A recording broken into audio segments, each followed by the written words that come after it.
ইমাম হুসাইন পাক রাদিয়াল্লাহু তাআলা নিজের গর্দান কাটিয়ে দিয়েছেন। যাই হোক, সীমার উঠে যাওয়ার পর হীরা তলোয়ার খানা আপনার কিনা চালিয়ে যখন গলা নরম কাটতে পারে না, আব্বা তলোয়ারটাকে ছুঁয়ে ফেলে দিয়েছে। সীমার এমন সময় উঠে চলে যায়। ইমাম হুসাইন পাক রাদিয়াল্লাহু তাআলা আনহু আপনার কিনা নামাজের জন্য নিয়ত করেছেন।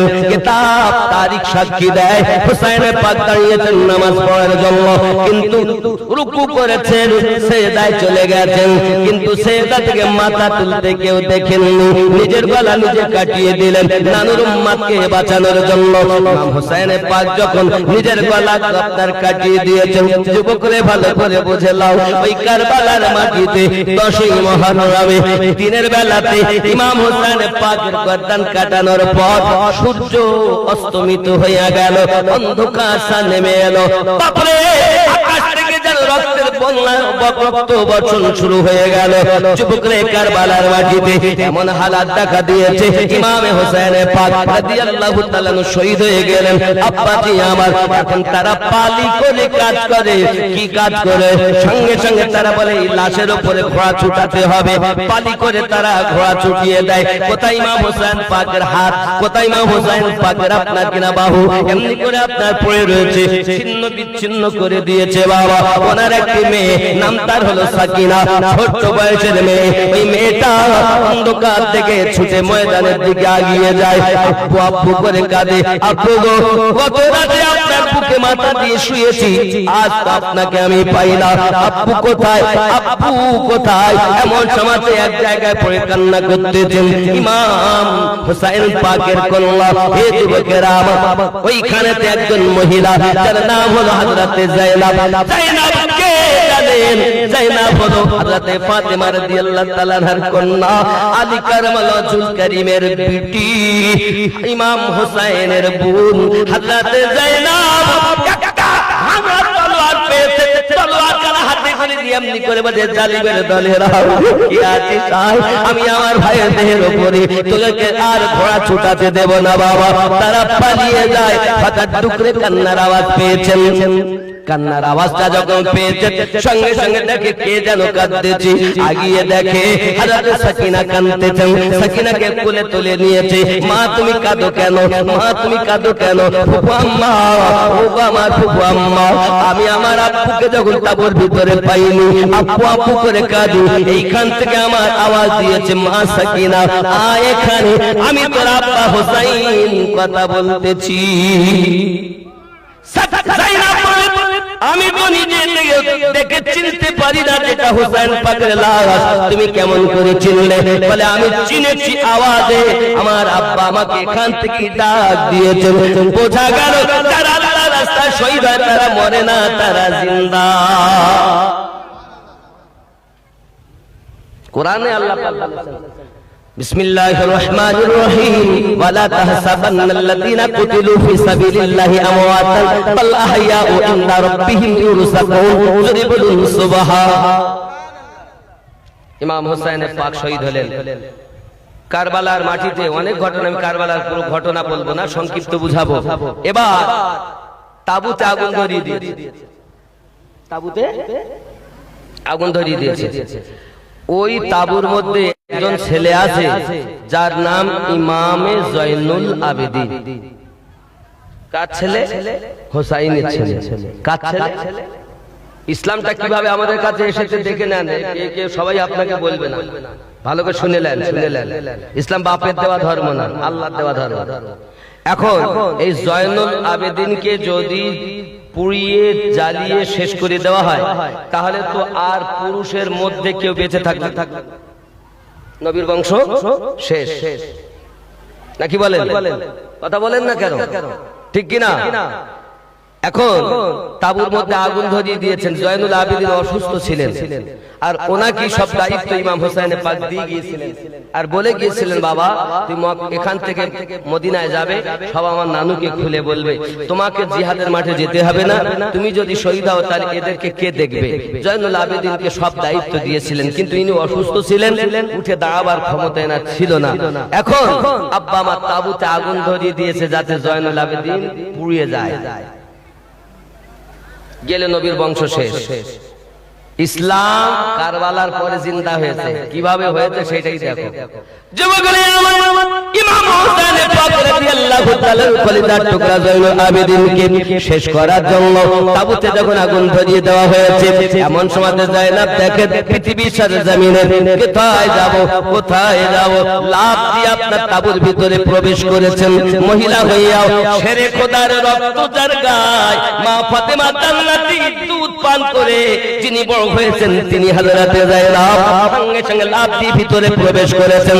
ভিতরে প্রবেশ করার পর কিছুক্ষণ পর নিজের ভাইয়ের দেহটাকে ভাইকে কাঁধে করে নিয়ে তাবুর বাইরে এসেছেন। জোরে বলুন সুবহানাল্লাহ।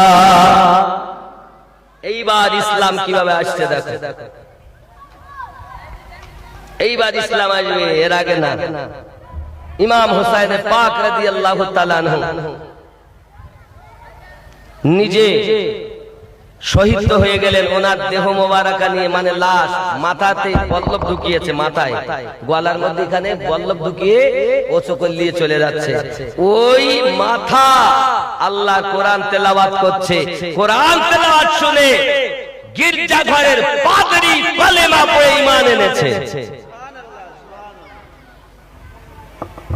দেখেন যাচ্ছেন হোসাইন তো কলেমা পড়াতে পড়াতে যাচ্ছেন। এবার ইসলাম আস্তে আস্তে বৃদ্ধি পাচ্ছে। জোরে বলুন সুবহানাল্লাহ। আমি বোঝাতে চাচ্ছি হোসাইন পাক কাটা মাথা নিয়ে যদি ইসলাম ধর্মে থেকে কোরআন না ভুলে, তাহলে আমরা সেই হোসাইনের পাগল হয়ে আল্লাহর কোরআন ভুললে কেমন করে হবে? কথা বলে, কাটা মাথা কোরআন তেলাওয়াত করছে। জোরে বলুন সুবহানাল্লাহ। তাহলে আমাদেরকে আল্লাহর কোরআন তেলাওয়াত ছাড়লে হবে না। জোরে বলুন সুবহানাল্লাহ। আব্বাজি আমার সোনা মানিকের, শুধু এতটুকুই নয়, এমনি করে আপনার কিনা গিয়ে গেলেন। আস্তে আস্তে ইসলাম আপনার প্রচার প্রসার শুরু হয়েছে। আমার নবী জবান মোবারকায় বলেছিলেন আমার পরে 12টা ইমাম হবে। কয়টা ইমাম হবে? 12টা ইমাম হবে। আল্লাহর হাবিব বললেন 1 নাম্বার ইমাম আলী, 2 নাম্বার হলো আপনার ইমাম হাসান, 3 নাম্বার ইমাম হোসেন, 4 নাম্বার হযরত জয়নুল আবেদিন, 5 নাম্বার ইমাম মুহাম্মদ বাকের, 6 নাম্বার ইমাম জাফর সাদিক, 7 নাম্বার ইমাম মুহাম্মদ কাসিম, আপনার 8 নাম্বার ইমাম আলী রাজা, এ বাবা 9 নাম্বার ইমাম তাকি আলী, 10 নাম্বার ইমাম নাকি আলী, 11 নাম্বার ইমাম হাসান আসকারি, 12 নাম্বার ইমাম মেহেদি। যদি বলুন নারী তাকবীর, নারী রিসালাত। এখন দুনিয়ায় যত মানুষ থাকবে এই 12 ইমামের অন্তর্গত হবে। জোরে বলুন। আচ্ছা আমরা কোন মাযহাবের মানুষ? কথা বলেন। হানাফি তো? হানাফি তো। আমাদের ইমামের নাম ইমাম আবু হানিফা, উপাধি ওনার নাম কিন্তু আবু হানিফা না, ওনার নাম নুমান ইবনে সাবিত রাদিয়াল্লাহু তাআলা আনহু। জোরে বলুন। এই ইমাম নুমান বিন সাবিতের পীর কে ছিল জানেন? ছোট্ট করে বলি, ওনার বয়স হলো 68 বছর। কত বছর? 68 বছর বয়স। এখন ওনাকে কেউ জিজ্ঞাসা করে হুজুর আপনার বয়স কত, তো উনি বলছেন আমার বয়স 2 বছর। সবাই বলছে হ্যাঁ গো, আপনি এত বড় ইমাম হয়ে মিথ্যা কথা বলছেন? হ্যাঁ, এত বড় ইমাম হয়ে মিথ্যা কথা বলছেন? আব্বাজি আমার ইনি বলছেন না মিথ্যা বলিনি, তবে সত্য এটাই যে আমি নোমান বিন সাবিতের 66 বছর বেকার চলে গেছে, 2 বছর ইমাম জাফর সাদিকের গোলামি করে এই 2 বছর আমি সঠিক জীবন পেয়েছি। ইমাম জাফর সাদিক কে জানেন? ইমাম জাফর সাদিকের আব্বা ইমাম বাকার, ইমাম মোহাম্মদ বাকিরের আব্বা ইমাম জয়নুল আবেদিন, ইমাম জয়নুল আবেদিনের আব্বা ইমাম হোসাইন, ইমাম হোসাইনের আব্বা ইমাম আলী। জোরে বলুন। আগে ইসলামটাকে বুঝতে হবে, হই হই করলে হবে। আব্বা আমার, তাহলে ইমাম আজম বলেন, আমি যদি ইমাম জাফর সাদিকের কাছে গোলামি না করতাম তাহলে আমি ধ্বংস হয়ে যেতাম। তাহলে আমরা যে হানাফি, তাহলে উনি যদি ইমামের গোলামি করে বায়াত গ্রহণ করে ইসলামের ভিতরে দীক্ষা নিয়ে কাজ করে, তাহলে আমরা যদি হানাফি দাবি করি তাহলে আমাদেরকে বায়াত করতে হবে কিনা বলুন? কথা বলেন না কেন? বায়াত করতে হবে কি? যদি বলেন হুজুর আপনাকে কোরআন শরীফ থেকে দলিল দিতে হবে যে বায়াত করতে হবে, সঠিক ইসলাম বলছি, কে কি বলবে আমি জানি না। শুনে নাও, কোরআন শরীফ সূরা আল কাহাফ আয়াত নাম্বার 17 আল্লাহ পাক জানিয়েছেন, বিসমিল্লাহির রহমানির রহিম, মান ইয়াহদিল্লাহু ফাহুয়াল মুহতাদি, আমি আল্লাহ যাদের হেদায়েত দান করি তারা হেদায়েত প্রাপ্ত হয়, ওয়া মান ইউদলিল, আমি আল্লাহ যাদের পথভ্রষ্ট করি ফালান তাজিদা লাহু ওয়ালিয়াম মুরশিদা, পথ প্রদর্শক আউলিয়াকে মুর্শিদ রূপে পাবে না। তাহলে আল্লাহ যাদের হেদায়েত দেয় তারাই মুর্শিদ পায়, এটাই কোরআনের ফয়সালা। জোরে বলুন। কোন সূরায়? সূরা আল কাহাফে আয়াত নাম্বার 17। তাহলে আল্লাহ পাক বলেছেন আমি যাদের হেদায়েত দেই তারা হেদায়েত পায়, আর আমি আল্লাহ যাদের পথভ্রষ্ট করি পথ প্রদর্শক আউলিয়াকে মুর্শিদ রূপে পাবে না। তাহলে মুর্শিদ পেল যারা, হেদায়েত প্রাপ্ত তারা, এটা আল্লাহর বাণী। জোরে বলুন। আব্বা আমার, এই মুর্শিদের জায়গায় গেলে আবার অনেক কথা, জগৎ আবার দেখুন, এ ভূমণ্ড ভরেছে ভণ্ড পীরে রে, এ ভূমণ্ড ভরেছে ভণ্ড পীরে, আছে না নাই? নবীজি মুখের বাণী আসিলে ঘর কলি, ঘরে ঘরে দেখা দিবে সহশত অলি, নবীর কথা কাছে বলি দেখি ধীরে ধীরে রে, ভূমণ্ড ভরেছে ভণ্ড পীরে রে, ভূমণ্ড ভরেছে ভণ্ড পীরে। কি ভাই কোরআনে আছে, বলে কি বলবো? হু আল্লাহু আহাদ, তিনি আল্লাহ এক। হুয়া তিনি, এই তিনি আল্লাহ, ইনি রাসূলুল্লাহ। এই ইনি পেলে এনার মাধ্যমে এনার বলাতে তিনি পাবো, তিনি আল্লাহ, ইনি রাসূলুল্লাহ। ইনি কেমন? ইনি অমন যার উপরে স্বয়ং আল্লাহ দরুদ পড়তে আছেন। সুবহানাল্লাহ। একদিন এমন হবে যে আল্লাহ ওয়ালা কেউ থাকবে না, কিন্তু আমার নবীর দরুদ বন্ধ থাকবে না। কে করবে? আল্লাহ স্বয়ং করবেন, কারণ আল্লাহ ইবাদত থেকে পাক, কিন্তু মোহাব্বত করেন আমার নবীকে। সুবহানাল্লাহ। কথা বুঝতেছেন আব্বা আমার? এখন আমরা নামাজে বলেছি সিরাতাল্লাযীনা আন'আমতা আলাইহিম, তাদের পথে যাদেরকে তুমি পুরস্কৃত করেছো। তাহলে পুরস্কৃত ব্যক্তি নবীগণ গেলেন, সিদ্দিকিন হলেন, শুহাদায়ে কেরাম হলেন, বহু শহীদ, সব শহীদের উপরে আল্লাহর অনুগ্রহ। কার কথা বলবো? কার কথা বলবো? তারা কি ছিলেন? আল্লাহ আল্লাহ আল্লাহ। কোন একটা কথা বলি শোনেন। ফারুকে আজম রাদিয়াল্লাহু তাআলা আনহু ছেলের নাম ছিল আব্দুল্লাহ। কি নাম? আব্দুল্লাহ। সব থেকে বড় কারি ছিলেন তৎকালীন যুগে, বহুত বড় কারি তিনি। তো একদিন ইমাম হোসেনের সঙ্গে বন্ধুত্ব, দুজন ঘুরতেছেন। এখন উনি ভালো খেজুর খাচ্ছেন আর খারাপ টেনাকে দিচ্ছেন। এমন সময় গোলামের ছেলে গোলাম আমাকে খারাপটা দিচ্ছিস, ভালো তুই খাচ্ছিস। কি? আমি গোলামের ছেলে, চাকরের ছেলে চাকর, আমার বাপ খলিফা, আমার বাপ খলিফা, আর আমাকে চাকর বললে তোমার বিচার হবে কাজ। তারপরে আর কোনো কথা। এখন সকালবেলা দরবারে গিয়েছেন, আব্বার কাছে নালিশ। আব্বা বলেন ঠিক আছে ডাকো। ইমাম হোসেনকে ডাকা হয়। ইমাম হোসেন বলেন আপনি কি বলেছেন? ওমর ফারুক জিজ্ঞাসা করছেন যে গোলামের বেটা গোলাম আমার বেটাকে?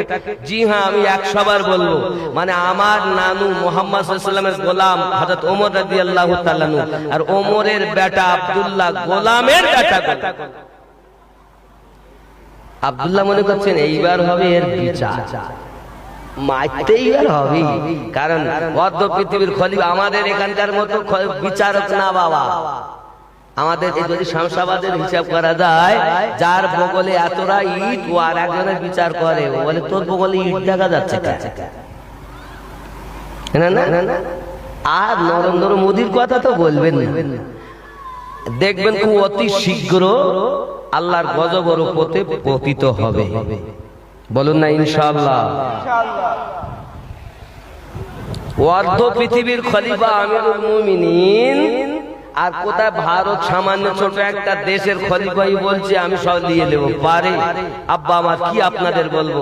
দেখেন মুর্শিদাবাদে কাটারার মসজিদ নিয়েছে, আমরা কিছু বলিনি। মালদার আদিনা মসজিদ নিয়েছে, আমরা কিছু বলিনি। তারপরে বাবরি মসজিদ অনেকদিন থেকে কেস চলছে, সেটা নিয়েছে, তাও আমরা কিছু বলিনি। হে বাবা, এক কথায় যাহা কিছু দিয়েছে সব মুসলমান দিয়েছে। আব্বা লালকেল্লা মুসলমানের ওয়াকফ সম্পত্তির উপরে।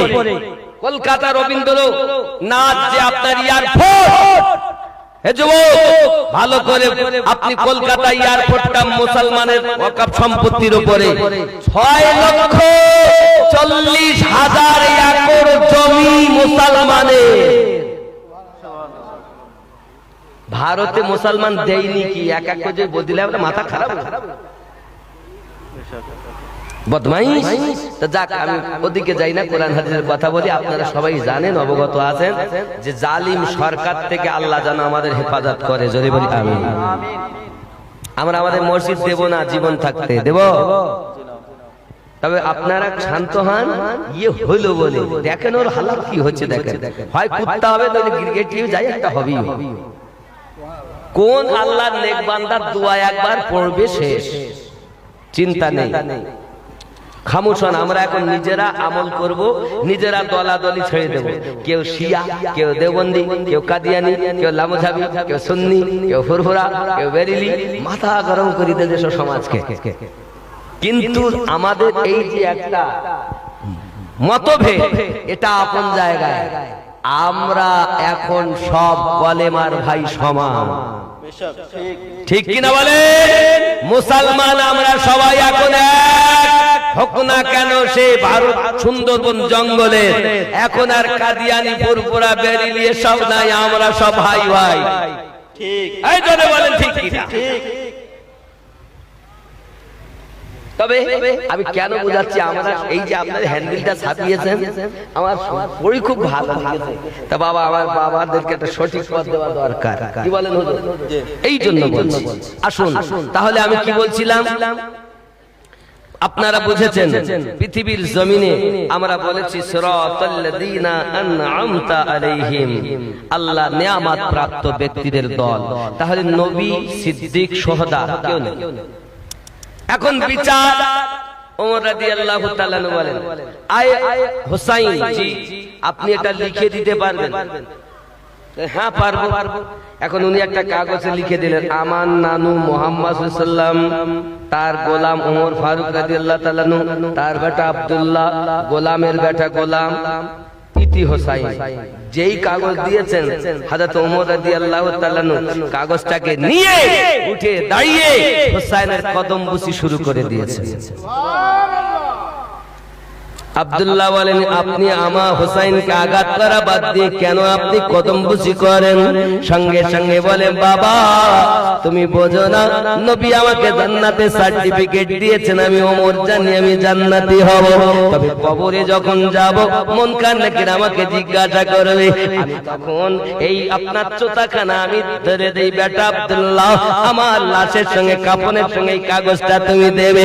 ফেরেশতা যখন আমায় জিজ্ঞাসা করবে, বলো ওমর, তখন আমি বলবো, দেখো হুসাইন আমাকে সার্টিফিকেট দিয়েছে, আমি নবীর গোলাম, নবীর গোলামের কাছে কোনো হিসাব না। তাই প্রাইজ আছে না নাই? শহীদের উপরে আছে না? না আছে। আব্বাজি আমার সার মারবো কথা এতটুকু। ইমাম হোসেন পাক রাদিয়াল্লাহু তাআলা গেলেন, আব্বা আমার আগিয়ে চলো। তাহলে নবীন, সিদ্দিকিন, শুহাদায়ে কেরাম, 4 নাম্বার হলো সালিহিন। আমরা নামাজ পড়ি, নামাজের ভিতরে বলি আসসালামু আলাইকা আইয়ুহান নাবিয়্যু ওয়া রাহমাতুল্লাহি ওয়া বারাকাতুহু, আসসালামু আলাইনা ওয়া আলা ইবাদিল্লাহিস সালিহিন। আমার আল্লাহ পাক বলেছেন 4 নম্বরে নিয়ামত দিয়েছেন নেককার ব্যক্তিদের উপরে। জোরে বলুন। তাহলে বোঝা গেল এই নেককার ব্যক্তিদের পথ সোজা, সরল, সঠিক পথ। জোরে বলুন। নেককার ব্যক্তিদের পথ সোজা পথ, সঠিক পথ, সরল পথ। এই পথে চললে আল্লাহ পাওয়া যাবে। দেখবেন এই নেককার ব্যক্তি তারা, আল্লাহওয়ালা যারা, নবীওয়ালা যারা। এখন আমি আমিনুদ্দিন আপনাকে নামাজের শিক্ষা তো দেব, কিন্তু নামাজের ভিতরে যারা আপনার গুরুত্ব রয়েছে, এখনো শরিয়াতের নামাজ। হে বাবাজি, শরিয়াতের নামাজ যে পড়ে সে হলো ফাসিক, শুধু তরিকার নামাজ যে পড়ে সে হলো আপনার কিনা জালিম। হে যুবকেরা আমার, শুধু শরিয়াত দিয়ে নামাজ হয় না, শরিয়াত, তরিকত, মারিফাত, হাকিকত 4 মিলে হয় আল্লাহর ইবাদত। কোরআন শরীফে 6666টা আয়াত আছে, 6666 আয়াত আছে, মতান্তরে 6242টি আয়াত। যুবকরা, আমি আপনাদের বোঝাতে চাচ্ছি 6666 আয়াত। হে বাবাজি আমার, শরিয়াত চলে 500 আয়াতের উপরে। নামাজ পড়ো, রোজা রাখো, হজ করো, যাকাত দাও, মদ পান করো না, সুদ খেও না, হারাম। এই শরিয়াত চলে 500 আয়াতের উপরে। তরিকত চলে 1900 আয়াতের উপরে। 5 আর 19 কত হয়? কত হয়? 24। হে বাবা, গেল শরিয়াত আর তরিকত। মারিফাত চলে 2100 আয়াতের উপরে। বোঝা গেল তাহলে 24 আর 21 45। হে বাবা, আর আপনাকে হাকিকত চলে 2166 আয়াতের উপরে। 45 আর 21 6600, আর ওই 66 6666 আয়াত। দুনিয়ায় এত গন্ডগোল কেন বাবা? শরিয়াত, তরিকতে, তরিকত, মারিফাতে, হাকিকতে, আম গাছে চাল, জাম গাছে, জাম গাছে চাল, আম গাছে। যেখানে যে পরিস্থিতিতে আয়াতে কারিমা নাজিল হলো, আমরা সেটা বললাম না। সমাজের ভিতরে গন্ডগোল পাকিয়ে বলেছি, যার সেই ইচ্ছা মতো বলে মানুষ সঠিক পথ পায় না। নামাজ তো পড়ে, কিন্তু নামাজের হাকিকত জানে না।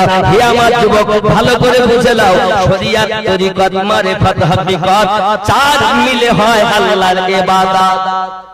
এখন আপনি হয়তো বলবেন, হুজুর কথাটা তো বুঝলাম না।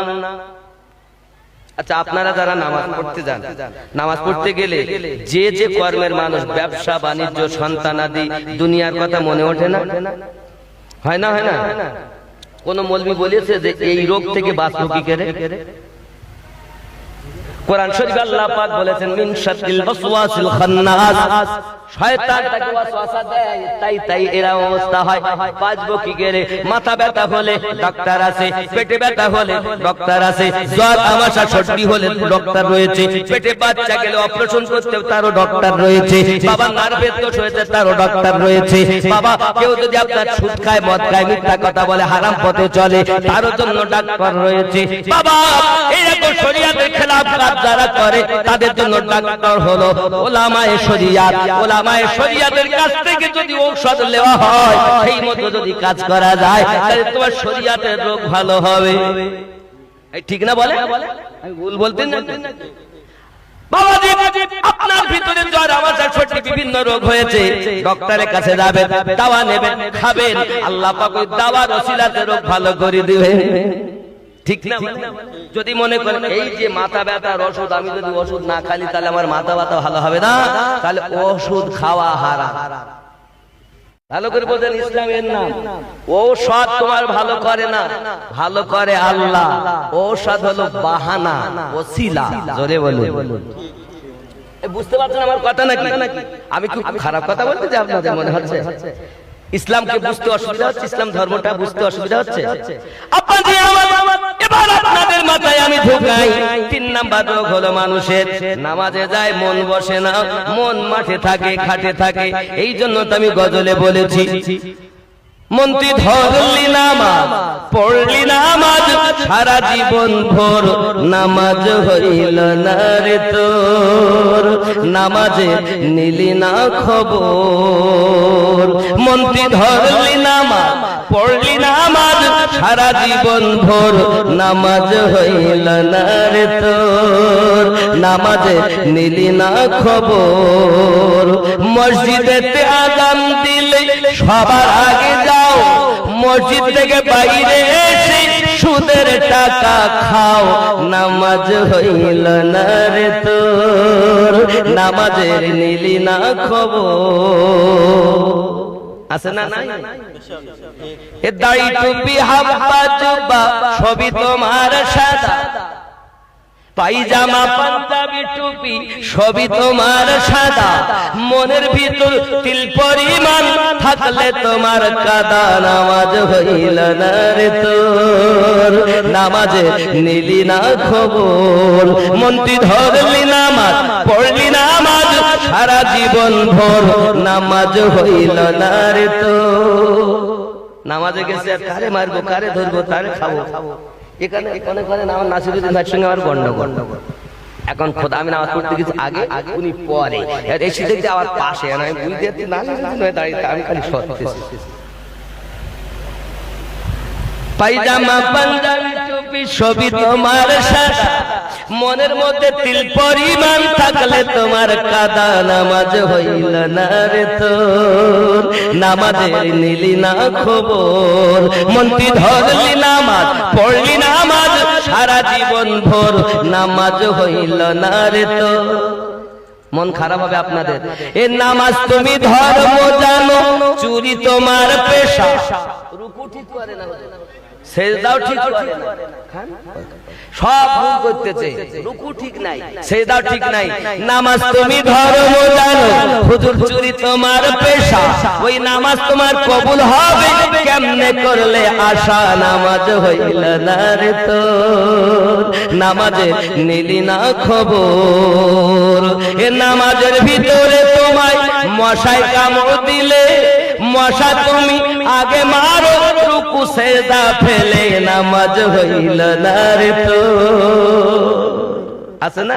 আলহামদুলিল্লাহি রাব্বিল আলামিন আর রহমানির রহিম মালিকি ইয়াউমিদ্দিন ইয়াকা না'বুদু ওয়া ইয়াকা নাস্তাঈন। এই নামাজের ভিতরে তোমায় মশায় কামড় দিলে, মশা তুমি আগে মারো, রুকু সেজদা ফেলে নামাজ হইল না রে তোর, নামাজে নিলি না খবর।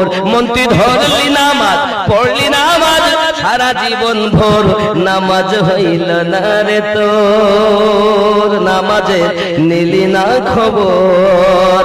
আল্লাহুম্মা সাল্লি আলা সাইয়্যিদিনা ওয়া মাওলানা মুহাম্মদ ওয়া আলা আলি সাইয়্যিদিনা মাওলানা মুহাম্মদ।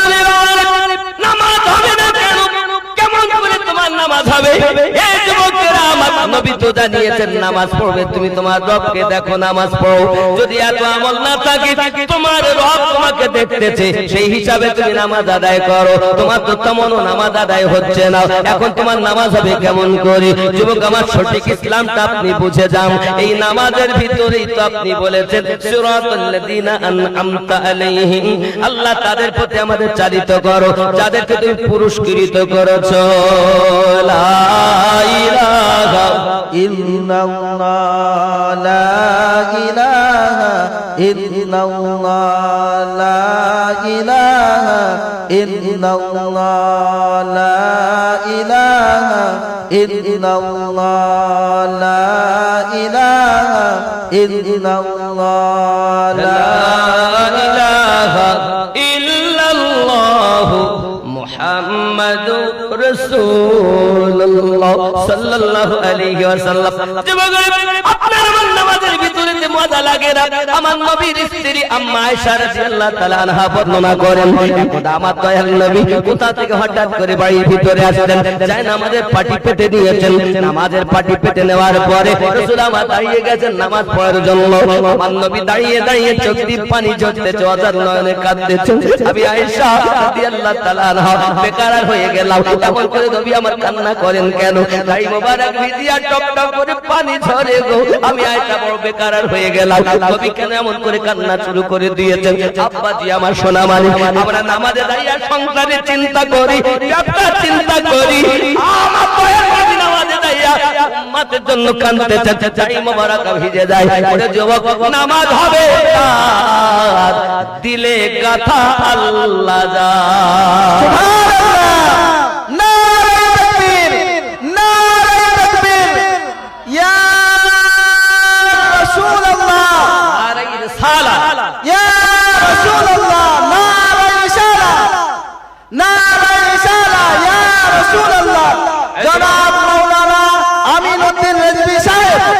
নাম বলতে সব জানে, চেনা বাবা ওইতে লাগবে না। কি বলেন? এমনি সামনে মোবাইলে দেখি সব পুরানো হয়ে গেছে। যুবক, তাহলে কি বুঝলেন? নামাজে গিয়ে যদি সংসারের চিন্তা হয়, নামাজ এই রোগ থেকে কিভাবে মুক্তি পাবো, এই ওয়াজ কোন মৌলবি করছে না, করছে ওয়াজ কি করতেছে? বাবা এত রাকাত নামাজ পড়লে এত সওয়াব। আচ্ছা, নামাজের একটা মারেফাত আপনাদেরকে বলি। ফজরে ফরজ কয় রাকাত? 2। সারা দিনে 17 রাকাত ফরজ, তাই তো? সারা দিনে ফরজ 17 রাকাত। যেমন ফজরে 2 রাকাত, যোহরে 4 রাকাত, 6, আসরে 4 রাকাত, 10, মাগরিবে 3, কত? আর এশায় 4, কত হলো? 17 রাকাত। এই 17 রাকাত নামাজে 17টা ফরজ আছে, এই মারিফাত আছে। এই মৌলবি নিজেই জানেন না, তো বলবে কেমন করে? ওয়াজ সবাই শুনলে পথ পাবেন না। জ্ঞান 2 রকম। কি বলেন হুজুর? জ্ঞান কয় রকম? 2। ইলমে শরিয়াত, ইলমে মারিফাত। ইলম মানে জ্ঞান, শরিয়াত মানে দেখা যায়, দেখা জ্ঞান। দেখা মানে সারে আ, সরে আ, সরে আ, সারে অ, A B C D E F G, আলিফ বা তা সা আছে না? এটাকে বলে লিখিত বিদ্যা। স্কুলে, কলেজে, পাঠশালায়, মাদ্রাসায় হবে। এই বিদ্যা অর্জন করে সে সঠিক জ্ঞানী না। আর একটা জ্ঞান হলো ইলমে মারিফাত, দীক্ষাগত বিদ্যা। দীক্ষা কামেল ব্যক্তির কাছে নিজেকে বিক্রি করে তার দেওয়া সবক অনুযায়ী নিজেকে পরিবর্তন করে আল্লাহর ইবাদত করলে ওই ব্যক্তি হবে সঠিক জ্ঞানী। জোরে বলুন সুবহানাল্লাহ। কথা বুঝতে পেরেছেন? তাই আপনি ইসলাম ধর্ম এর নাম, এটারই নাম ইসলাম। কি বলেন হুজুর? 2 রকম জ্ঞান অর্জন করতে, শিক্ষা এবং দীক্ষা, 2টি জ্ঞান। আব্বা আমার, এখন আমাদের মধ্যে সমস্যাটা কোন জায়গায় দেখেন? শরিয়াতের বক্তব্য তো দেই, কিন্তু ইলমে মারিফাতের বক্তব্য নাই। সমাজ সব শেষ, সমাজ শেষ, মানুষ মসজিদ ভর্তি নামাজি, আসল জিনিস কাজ হচ্ছে না, খুব কম লোক। আর যারা এই মারিফাতের পথে আল্লাহর নবীর দিদার লাভ করানো সবক দিয়েছেন, কেউ বা বাগদাদের জমিনে শুয়ে আছেন, জোরে বলেন সুবহানাল্লাহ। আজমিরের জমিনে শুয়ে আছেন, জোরে বলুন। পাঞ্জাবের জমিনে শুয়ে আছেন, জোরে বলেন।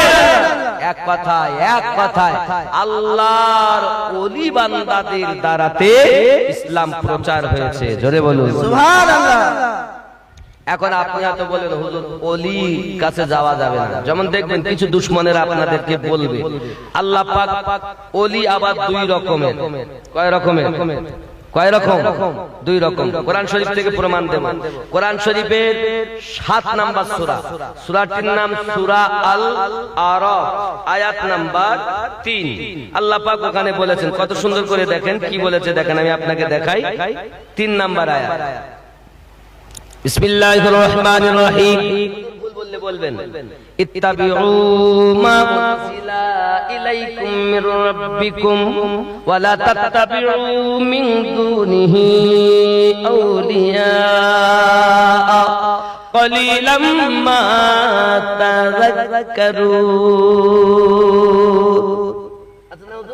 কি বলছেন মানে দেখেন, इस चीज का इत्तेबा करो, ये माने আমি করিনি, এটা তাফসীরের দুররে মানসুরের মানে। চলেন যদি আপনি ইমাম জালালউদ্দিন সিউতি রাহমাতুল্লাহ আলাইহি লিখিত তাফসীরের দুররে মানসুর, যিনি আমার নবীকে 75 বার দেখেছেন, সুবহানাল্লাহ সুবহানাল্লাহ, ওনার মানে বলছে, আমি আমার মানে করিনি, ওনার মানে इस चीज का इत्तेबा करो, এই জিনিসের তোমরা पैरवी करो जो तुम्हारे रब की जानिब से तुम्हारी तरफ उतारी गई, যেটা আল্লাহর পক্ষ থেকে তোমাদের কাছে পৌঁছিয়েছে বা অবতীর্ণ হয়েছে, उसको छोड़कर ताके बाद दिए दूसरे रफीकों का इत्तेबा ना करो। और ताके बाद दिए दूसरे रफीकों, रफीको बोलते बंधुगण, बंधुगण আরবিতে হলো আউলিয়া, ওলি এক বচন, আউলিয়া বহু বচন, নাকি বলেন কথা বুঝতে পারছেন নাকি? আউলিয়া বহু বচন, ওলি এক বচন, ওলি মানে বন্ধু, আউলিয়া মানে বন্ধুগণ। জোরে বলুন, ঠিক না? মানে ভুল বলছি না কেন? তাহলে এটাই। এখন আল্লাহ পাক আর তুমকো নসিহত হাসিল করতে हो, তুমি তোমরা আমি আল্লাহর নসিহত কম গ্রহণ করো। এখন এই যে আউলিয়ার কাছে যাওয়া, এই জন্য এক শ্রেণীর লোক বুঝে, দেখো আল্লাহ বলেছে ওলির কাছে যাওয়া যাবে না, ইত্তেবা করা যাবে না, একদম মিথ্যা কথা। এর মানেটা এদের কেন এটা আর বললো না, এর ভেদ খুললো না আপনার কাছে, আয়াত বলে দিল। তাই যদি না হতো বড় আল্লাহ ওয়ালারা কখনোই আল্লাহ পেতেন না, নবী পেতেন না। আমার জওয়ান যুবক সোনা মানিকেরা খুব ভালো করে বুঝুন। 2 নাম্বার আমি ওলি বুঝাই আপনাকে। 10 নাম্বার সূরা, সূরাটির নাম সূরা ইউনূস, আয়াত নাম্বার 62। আল্লাহ পাক বলেন বিসমিল্লাহির রহমানির রহিম, আলা ইন্না আউলিয়া আল্লাহি লা খাউফুন আলাইহিম ওয়া লা হুম ইয়াহজানুন। এখন এখানেও আউলিয়া, ওখানেও আউলিয়া, এখন দুটো আউলিয়ার ভিতরে পার্থক্য কি আমি আপনাদের কে বোঝাচ্ছি বাবা, জেনে রাখবেন। দেখেন 3 নাম্বার আয়াত 7 নাম্বার সূরা, এখানে আউলিয়া শব্দের পরে আল্লাহ শব্দ নাই, আমি পড়ছি আপনারা দেখুন। বিসমিল্লাহির রহমানির রহিম, মিন দুনিহি আউলিয়া কলিলাম মা তাযাক্কারুন। আউলিয়া শব্দের পরে আল্লাহ শব্দ আছে? আপনারা আবার পড়ছি, শোনেন ভালো করে আর বলবেন। মিন দুনিহি আউলিয়া কলিলাম মা তাযাক্কারুন। আউলিয়া শব্দ আছে? আউলিয়া শব্দের পরে আল্লাহ শব্দ আছে? আল্লাহ শব্দ নাই। 62 নাম্বার আয়াত 10 নাম্বার সূরা, সূরাটির নাম সূরা ইউনূস। আল্লাহ পাক বলেন আলা ইন্না আউলিয়া আল্লাহ, সুবহানাল্লাহ সুবহানাল্লাহ সুবহানাল্লাহ। এ হলো আল্লাহর বন্ধু আর ওটা হলো শয়তানের বন্ধু। মিন দুনিহি আউলিয়া, দুনিয়ার বন্ধু, দুনিয়ার বন্ধু যে হবে তার ইত্তেবা করো না, কিন্তু আল্লাহর বন্ধুদের কোনো ভয় থাকবে না। আল্লাহ পাক অপর জায়গায় বলেছেন ওয়াকুনু মা'আস সাদিকিন, আয় আল্লাহ আমার তোমরা সত্যবাদীদের সঙ্গ গ্রহণ করো। নামাজে আমরা বলেছি সিরাতাল্লাযীনা আন'আমতা আলাইহিম, আমরা নামাজে যেটা বলি বাইরে এসে যদি চলি এই হলো সঠিক মুসলমান, আর নামাজে বলে বাইরে এসে করে এ হলো মুনাফিকি মানুষ। এই কথা বুঝতে পারছেন নাকি? আমার কথা বুঝতে পারেন? একটু গুরুত্বপূর্ণ বক্তব্য দিছি তো হয়তো সবার ভালো লাগতেছে না, জীবনী খুব ভালো। দলিলের বক্তব্য, হিকমতওয়ালা বক্তব্্য। যুবকেরা, পৃথিবীর সরজমিনে আমাদেরকে বুঝতে হবে, তাহলে ইসলাম হলো এমন শান্তিময় ধর্ম, হলো এমন যে নামাজে যায় আল্লাহ পাকের দিদার লাভ করে। আমার জওয়ান যুবকেরা, শুধু এতটুকুই আপনাদের মাথার ভিতরে আপনি ঢুকিয়ে নেন, নামাজ হবে তার, আল্লাহ ও নবীর গোলাম হলো যারা, প্রকৃত জান্নাতি মানুষ হলো তারা। সুবহানাল্লাহ। নাকি? এখন আমাদের ঠিক করতে হবে আমরা নামাজটা কিভাবে পড়বো। এই রোগের ঔষধ দেবে আল্লাহর ওলি। এখন আমি একজন মানুষ, আমি কি মানুষ? আমি মানুষ না গরু? বলে মানুষ তো নাকি? মানুষ তো, গরু না তো, আমি কুত্তাও না, আমি মানুষ তো। হ্যাঁ, কেমন মানুষ একটুখানি কোরআন শরীফ থেকে বলি। কোরআন শরীফের 7 নাম্বার সূরা, সূরাটির নাম সূরা আল আরাফ, আয়াত নাম্বার 178 ও 79। কিরকম মানুষ বলবো নাকি? কোরআন হাদিসের বাইরে আমি কিছু বলেছি এত সময় ধরে? 2 ঘন্টা হতে যাচ্ছে, এবার বলো কালেকশন হবে। জোরে বলুন সুবহানাল্লাহ। খুব ভালো করে বুঝুন, মহান আল্লাহ পাক আল্লাহ তাআলা ভালো করে আমাদেরকে বুঝার তৌফিক দান করুন। ভালো করে বুঝুন, আল্লাহ পাক জানাচ্ছেন বিসমিল্লাহির রহমানির রহিম, মান ইয়াহদিল্লাহু ফাহুয়াল মুহতাদি। আমি আল্লাহ যার হেদায়েত দান করি তারা হেদায়েত প্রাপ্ত হয়। ওয়া মান ইউদ্লিল ফাউলাইকা হুমুল খাসিরুন। আমি আল্লাহ যাদের পথভ্রষ্ট করি তারা ক্ষতিগ্রস্তদের অন্তর্ভুক্ত। ওয়ালা কাদ আমি আল্লাহ পাক জিন জাতির জন্য, মানব জাতির জন্য জাহান্নাম তৈরি করে রেখেছি। আমি চিন্তা করি আল্লাহ তুমি জাহান্নাম বানিয়েছো কেন? আল্লাহ পাক বলেন লাহুম কুলুবুল্লাহু লা ইয়াফকাহুনা বিহা। আমি আল্লাহ তার অন্তর দিয়েছি, অন্তর দিয়ে চিন্তা ভাবনা করে না। মন দিয়েছি কিন্তু চিন্তা ভাবনা করে না। আল্লাহ পাক আরো বললেন ওয়ালাহুম আয়ুনুল্লাহি ইবসিরুনা বিহা। আমি আল্লাহ পাক চোখ দিয়েছি, চোখ দিয়ে দেখো দেখে না। আল্লাহ পাক আরো বললেন ওয়ালাহুম আযানুল্লাহি ইয়াসমাউনা বিহা। আমি আল্লাহ পাক তাদের কর্ণ দিয়েছি কিন্তু শোনে না। কথা বুঝতেছেন? আমি বলি না, আল্লাহ বলেছেন। আরো কি বললেন? উলাইকা কাল আনআম, তারাই হলো চতুষ্পদ জন্তু। তারা কি? এখন আমি আমাকে দিয়ে বলি আমি কুত্তা, আমি গরু, আমি ঘোড়া, আমি কি?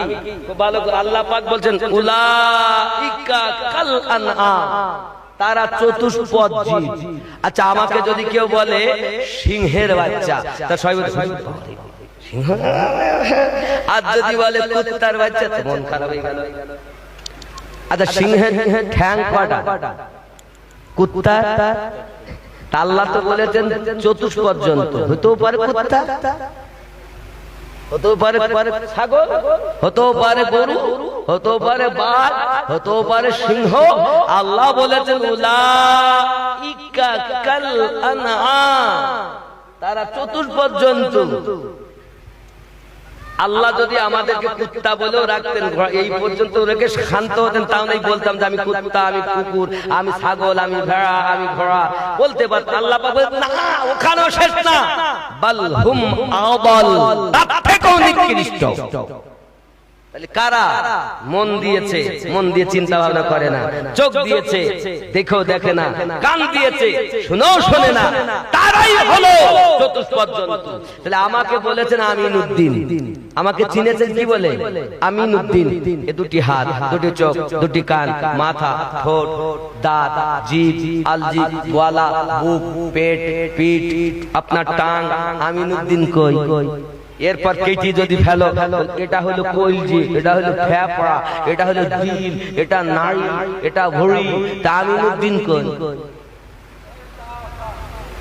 এই ভালো করে বোঝেন আমার কথা, খুব মূল্যবান বক্তব্য, বোঝার লোক এখন কম, শরিয়াতের লোক পাই, হাকিকাতে মানুষ পাই কম।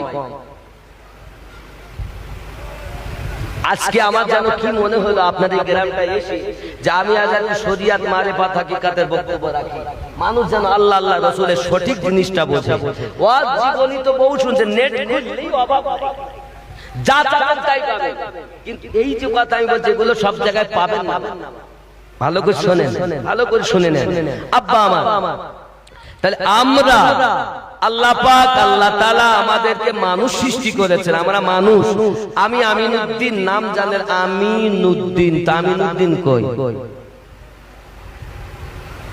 আল্লাহ আমাদের সৃষ্টি করেছেন শ্রেষ্ঠ জীব। আল্লাহ বলেন ওয়ামা খালাকতুল জিন্না ওয়াল ইনসা ইল্লা লিয়াবুদুন, মানব ও জিন জাতিকে সর্বশ্রেষ্ঠ করে আমার ইবাদতের জন্য সৃষ্টি করেছি।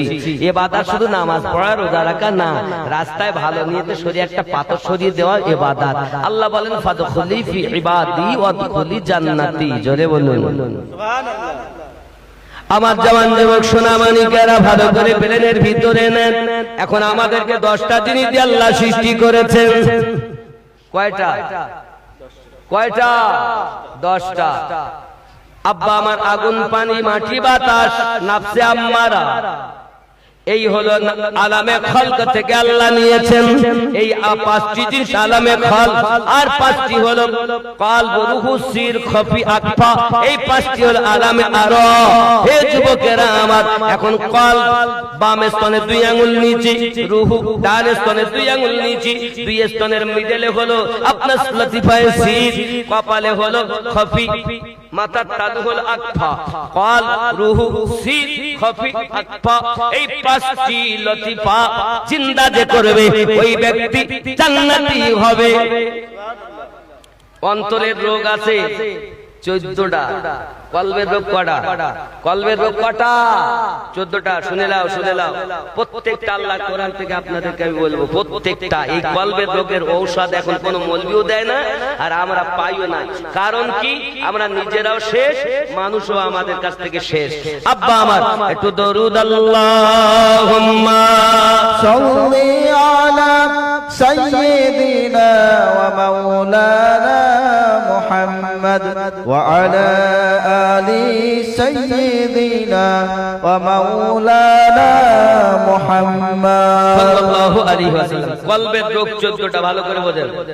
1 নাম্বার কলব। এ বাবা, ওয়াজগুলো ভালো করে বোঝার চেষ্টা করবেন। আমি জ্ঞানী মানুষ পাইছি, তাই জ্ঞানের কথা বলতে। 1 নাম্বার কলবে মারিদ। এই কলবের নাম আছে কলবে মারিদ, অর্থাৎ রুগ্ন অন্তর, রুগ্ন অসুস্থ অন্তর। সূরা তওবা আয়াত নাম্বার 125। 2 নাম্বার কলবে মাকতুম, অর্থাৎ মোহর মারা অন্তর, সূরা বাকারা আয়াত নাম্বার 7। 3 নাম্বার কলবে গাফেল, অর্থাৎ গাফেল অন্তর, সূরা আল আরাফ আয়াত নাম্বার 179। 4 নাম্বার কলবে সালিম, অর্থাৎ পরিশুদ্ধ অন্তর, সূরা শুরা আয়াত নাম্বার 88। 5 নাম্বার কলবে মুতমাইন্না, অর্থাৎ শান্তিপূর্ণ অন্তর, সূরা ফজর আয়াত নাম্বার 27। 6 নাম্বার কলবে মুনির, অর্থাৎ বিনতি অন্তর, সূরা কাফ আয়াত নাম্বার 33 ও 34। 7 নাম্বার কলবে যায়েদ, অর্থাৎ বক্র অন্তর, সূরা আল ইমরান আয়াত নাম্বার 8। 8 নাম্বার কলবে আমা, অর্থাৎ অন্ধ অন্তর, সূরা হজ আয়াত নাম্বার 46। কলবে শাক খাস, অর্থাৎ বিনয়ী অন্তর, সূরা হজ আয়াত নাম্বার 54। 10 নাম্বার কলবে কাসি, অর্থাৎ কঠিন অন্তর, সূরা আনআম আয়াত নাম্বার 43। 11 নাম্বার কলবে মুকাফফাল আয়াত, অর্থাৎ তালা মারা অন্তর, সূরা মুহাম্মদ আয়াত নাম্বার 24। 12 নাম্বার কলবে মাসনুন, অর্থাৎ পর্দা পড়া অন্তর, সূরা আনআম আয়াত নাম্বার 25। 13 নাম্বার গালিজুল কলব, অর্থাৎ কঠোর অন্তর, সূরা ইউনূস আয়াত নাম্বার 88। 14 নাম্বার কলবে মারিন, অর্থাৎ জং ধরা অন্তর, সূরা মুতাফফিফিন আয়াত নাম্বার 13। এই 14 রকমের কলব আছে এবং তার রোগ আছে। এই রোগ থেকে মুক্ত কলবকে বানাতে গেলেই কামেল মুর্শিদের দরকার, আর এই কলবে আল্লাহ প্রতিষ্ঠিত হবে। কারণ ইসলামের স্তম্ভ 5টি। প্রথম নাম্বারই হলো কালেমা লা ইলাহা, ভালো করে বোঝেন, নাভির নিচে থেকে লা, এই 2 স্তনের মাঝের মিডলটাকে হলো লতিফায়ে সির। লা ইলাহা, নেই কোনো মাবুদ ইল্লা ইল্লাল্লাহ প্রতিষ্ঠিত হবে কলব থেকে রুহুতে আল্লাহ। এই কলবে আল্লাহ প্রতিষ্ঠিত হবে কি করে? 14 রকম রোগ আছে যে, এই কথা বুঝতেছেন আমার কথা বলে?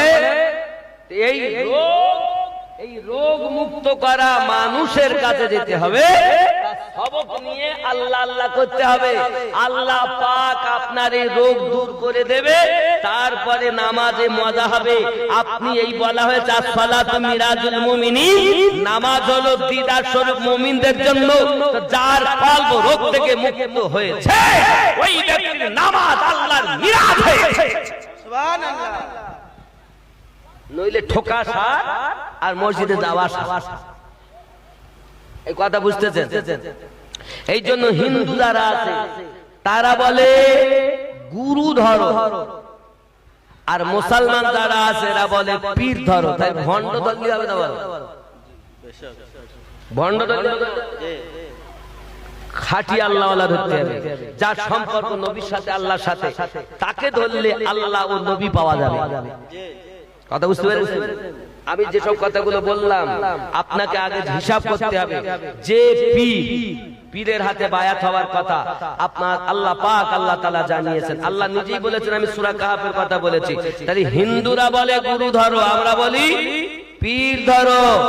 পীর বার্ষিকতা, পীর মানে বুজুর্গ বুড়ো, কিন্তু আসল কোরআনে আল্লাহ পাক বলেছেন মুর্শিদ, কখনো বলেন সালিহিন। জোরে বলুন সুবহানাল্লাহ। কেউ যদি বলে পীর ধরতে হবে না, ও ব্যক্তি ভুল বলেছেন। কারণ ইসলামটা বায়াত দিয়ে এসেছে, হক আর বাতিলের বায়াত আছে। হকের বায়াত হুসাইন পাক শিক্ষা দিয়েছেন, সেখান থেকে একদম আমাদের ইমামে আযম ইমাম জাফর সাদিকের কাছ থেকে শিক্ষা নিয়ে আমাদেরকে শিক্ষা দিয়েছেন, আমার মাযহাবের মানুষ তোমরা বায়াত গ্রহণ করবে, বায়াত করতেই হবে। আল্লাহ আমাদের সকলকে বুঝ শক্তি দান করুন। জোরে বলুন আমিন। এর নাম এটাই হলো সঠিক পথ। কারণ সিরাতাল্লাযিনা আনআমতা পেয়েছেন, সঠিক পথ পেয়েছেন তো না পাননি? কথা বলেন, পেয়েছেন না পাননি? এর বাইরে সব জাহান্নামী পথ। একটা দল বলো মানে জান্নাতে যাবে, বাকি সব জাহান্নামে যাবে। এখন ওই একটি দল এটাই, যাদের কলবে আল্লাহ প্রতিষ্ঠিত আছে এবং যাদের কলব রোগ মুক্ত হয়েছে, যাদের কলব রুহু সির খফি আকফা পাঁচটি জিনিস জিন্দা হয়েছে, ওই ব্যক্তি মরার পরও কবরে জিন্দা থাকবে। সুবহানাল্লাহ। আল্লাহ পাক কোরআন শরীফে বলেছেন ওয়ালা তামুতুন্না ইল্লা ওয়া আনতুম মুসলিমুন, তুমি মরার আগে মরো, তারপর মরো। যদি মরার আগে মরল যে অমর হয়ে কবরে শুলো, সে তার কাফনেও দাগ লাগে না। জোরে বলেন সুবহানাল্লাহ। জমিন মেলি नहीं होती, ज़मन मैला नहीं होता, मोहम्मद के गुलामों का कफन मैला नहीं होता, मोहम्मद के गुलामों का कफन मैला नहीं होता, ज़मीन मैली नहीं होती, ज़मन मैला नहीं होता। ज़रे हवे जो नामे मुस्तफा जुमले नहीं दुखती, कभी आके पहन ले जो प्यार उनका, वो बदन मैला नहीं होता, ज़मीन मैली नहीं होती, ज़मन मैला नहीं होता, मोहम्मद के गुलामों का कफन मैला नहीं होता। अल्लाहुम्मा सल्ली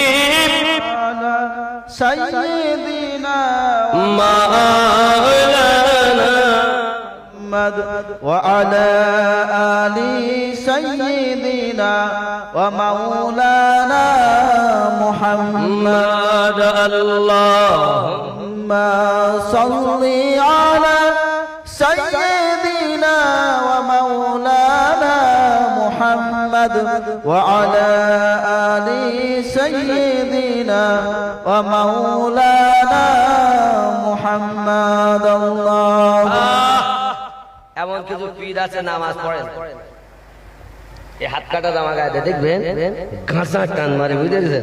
গাঁজাখোর বিল্লাহ, গাঁজাখোর বিল্লাহ। আল্লাহওয়ালা নবীওয়ালা আসল পীর, নবীজির মুখের বাণী যাবে কি আর ফেলা, বেনামাজি পীর হবে শয়তানেরই চেলা।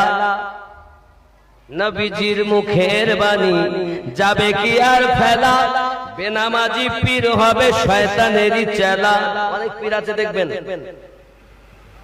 নামাজ পড়ে না, বলে আমরা শরিয়াতের নামাজ আর পড়ি না, নামাজ মানে স্মরণ দিয়ে এরা গাজাতে টান মারে, মারে ফাতে চলে গেছে। দেখেছেন, শুনেছেন? আছে, বলো বহু আছে এরকম। আচ্ছা, আমার নবীর কথা তো শুনতে হবে নাকি? আল্লাহ নবী বলছেন, আনা মদিনাতুল ইলম ওয়া আলিউন বাবুহা, আমি নবী জ্ঞানের শহর, আলী তার দরওয়াজা। আবার নবী বললেন, আনা দারুল হিকমা ওয়া আলিউন বাবুহা, আমি নবী মারিফাতের ঘর, আলী তার দরজা।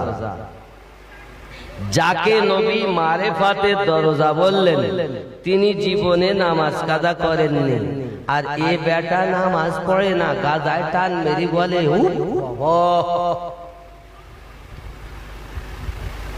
কথা বুঝতে এরকম আছে না? নাই আছে না? জিন্দেগিতে নামাজ নেই, বলে মারিফাতে চলে গেছে। ও এক বলতে নামাজ তারা পড়বে যারা শিশু ছেলে, ওরা তো কেবলমাত্র ইসলামে এসেছে, আর আমরা শরিয়াত পালন করি, আমরা একদম মারিফাতে চলে গেছি, আমাদের আর নামাজ লাগে না। এলো আছে একদম আছে। জান্নাতে সার্টিফিকেট কেউ দিয়ে দিয়ে, জান্নাত যেন বাপের জান্নাত, জান্নাত যেন বাপের। জান্নাত বানিয়েছেন আল্লাহ তাআলা, আর জান্নাতের মালিকানা দিয়েছেন আল্লাহ রাসূলুল্লাহকে।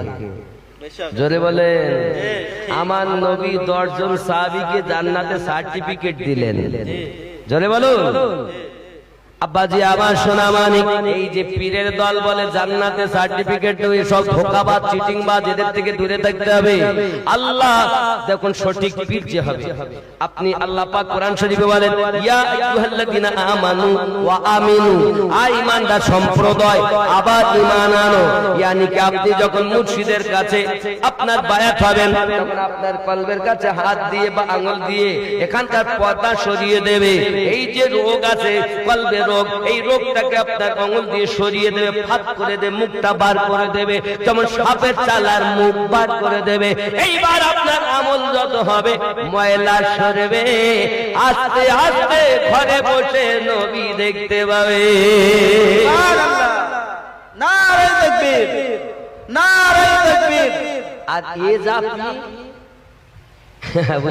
এই পীরের কাছে 7 নম্বর সূরা 3 নম্বর আয়াতে নিষেধ করেছে, দুনিয়াওয়ালা আউলিয়া, এই আউলিয়ার কাছে কিন্তু আল্লাহর আউলিয়ার কাছে যাও। পীর আপনার সরিয়ে দিল, তখন আপনি তার নেওয়া ওয়াজিফা দিয়ে আল্লাহ আল্লাহ করতে লাগলেন। মুরিদ মানে মরা হবে। ওরে আমার জওয়ান যুবকেরা, মুর্শিদ যদি সঠিক হয় আর পীর যদি সঠিক হয়, অনেক পীর যা বলবে আল্লাহ পাক তার কথা কবুল করে নেবে, কারণ সে আল্লাহর সাথে মিশে যায়। তখন আপনি নিজের ভিতরে কাম, ক্রোধ, লোভ, মোহ, মৎসর্য বিলীন করে দেবেন। এরপর আপনি ফানাফি শেখ হয়ে যাবেন। হানাফি শেখ যখন হবেন, তখন শেখের মাধ্যমে ইবাদত করতে করতে নবী পেয়ে যাবেন। তখন আপনি হানাফি রাসূল হয়ে যাবেন, নবী পেতে পেতে আল্লাহ পেয়ে যাবেন। তখন আপনি হানাফিল্লাহ হবেন। হানাফিল্লাহ হওয়ার পর আপনি বাকাবিল্লাহ জীবন পাবেন। জোরে বলি সুবহানাল্লাহ, সুবহানাল্লাহ।